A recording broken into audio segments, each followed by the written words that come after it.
ម៉ែក្នុងរបបខ្មែរក្រហមបន្ទាប់ពីរបបណាស៊ីបានដួលរលំនៅឆ្នាំ1945ប្រទេសភាគច្រើននៅលើពិភពលោកតែងតែប្រារព្ធទិវាកុមារអន្តរជាតិក្នុងថ្ងៃទី1ខែមិថុនាជារៀងរាល់ឆ្នាំដើម្បីរំលឹកទៅដល់ព្រឹត្តិការណ៍វិនាសកម្មដែលរបបណាស៊ីបានកាប់សម្លាប់ស្ត្រីនិងកុមារអស់ជាច្រើននៅក្នុងភូមិលីឌីសេប្រទេសឆេកនិងភូមិអូរ៉ាដូប្រទេសបារាំងនៅអំឡុងសង្គ្រាមលោកលើកទី2ខណៈពេលដែលកុមារទូទាំងពិភពលោកកំពុងតែទទួលបានការយកចិត្តទុកដាក់និងបានឈប់សម្រាកក្នុងថ្ងៃទី1មិថុនានោះកុមារនៅក្នុងប្រទេសកម្ពុជាត្រូវបានរំលោភបំពានយ៉ាងធ្ងន់ធ្ងរនៅក្នុងរបបខ្មែរក្រហមចន្លោះពីឆ្នាំ1975ដល់ឆ្នាំ1979របបខ្មែរក្រហមបានធ្វើឲ្យប្រជាជនប្រមាណ2លាននាក់បានបាត់បង់ជីវិតក្នុងនោះកុមារជាច្រើនបានស្លាប់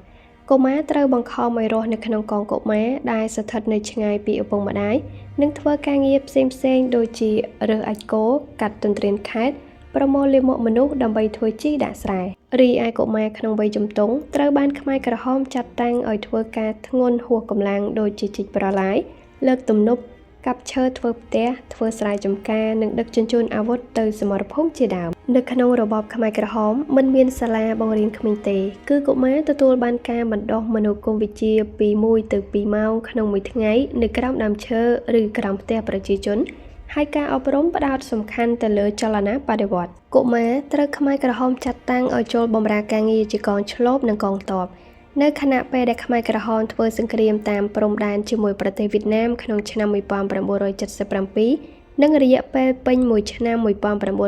1978កងទ័ពខ្មែរក្រហមជាច្រើនអ្នកបានស្លាប់និងរបួសហើយខ្មែរក្រហមបានបញ្ជូនកុមារដែលមិនទាន់គ្រប់អាយុជាច្រើនទៅសមរភូមិដើម្បីធ្វើសង្គ្រាមទប់ទល់ជាមួយនឹងកងទ័ពវៀតណាម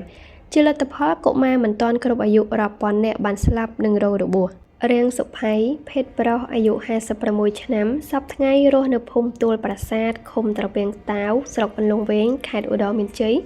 បានរៀបរាប់ថាខ្មែរក្រហមបានជ្រើសរើសគាត់ឲ្យចូលបម្រើការងារជាកងទ័ពក្នុងឆ្នាំ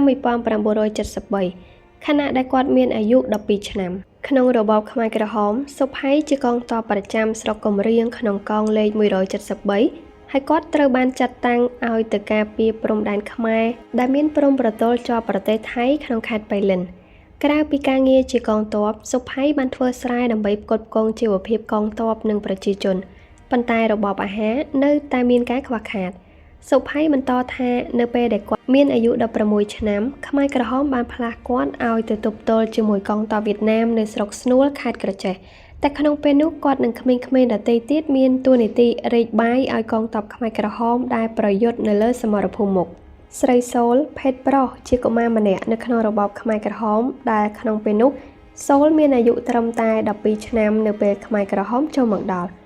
ដំបូងសូលរស់នៅជាមួយឪពុកម្ដាយនៅភូមិផ្កាំឃុំផ្កាំស្រុកស្វាយជែកខេត្តបន្ទាយមានជ័យនិងធ្វើការក្នុងកងកុមារដូចជាខ្វៀលក្របីសែងដីជីកដំបូកលើកភ្លឺស្រែហើយទទួលបានរបបអាហារគ្រប់គ្រាន់ក្រោយមកខ្មែរក្រហមចាប់ផ្ដើមបំបីសមាជិកគ្រួសារមួយឲ្យរស់នៅកន្លែងផ្សេងគ្នាហើយសូលត្រូវបំបីចេញពីគ្រួសារឲ្យទៅរស់នៅក្នុងការដ្ឋានត្រពាំងចែងនិងចូលធ្វើការក្នុងកងចល័តក្រោមការគ្រប់គ្រងរបស់តានឿមដែលជាប្រធានសហករណ៍ស្ថានភាពរស់នៅកាន់តែលំបាកក្នុងពេលនោះតានឿមបានឲ្យសូលធ្វើការងារដូចជាកងយុវជនដូចជាជួសស្រែស្ទូងខ្វៀក្របីនិងបានទទួលរបបអាហារតែបបរប៉ុណ្ណោះ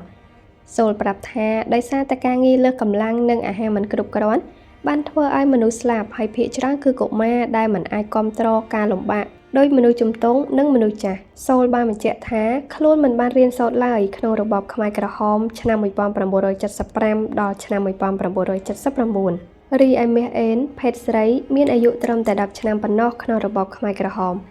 អេនមានស្រុកកំណើតនៅភូមិរូងឃុំល្វែងឫស្សីស្រុកជីក្រែងខេត្តសៀមរាប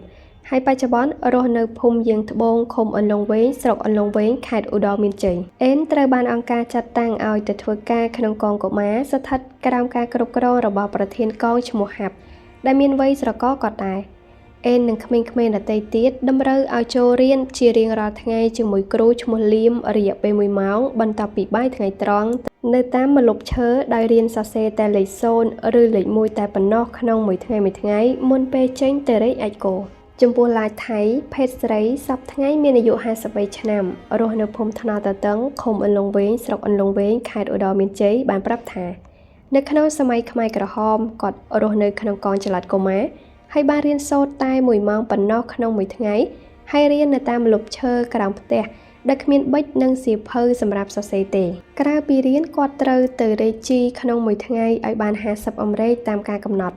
ក្រៅពីការងាររេជីគឺត្រូវធ្វើបង្គីថែមទៀតបន្ទាប់ពីរបបខ្មែរក្រហមដួលរលំក្នុងឆ្នាំ1979ប្រជាជនដែលនៅរស់រានមានជីវិតប្រហែលជា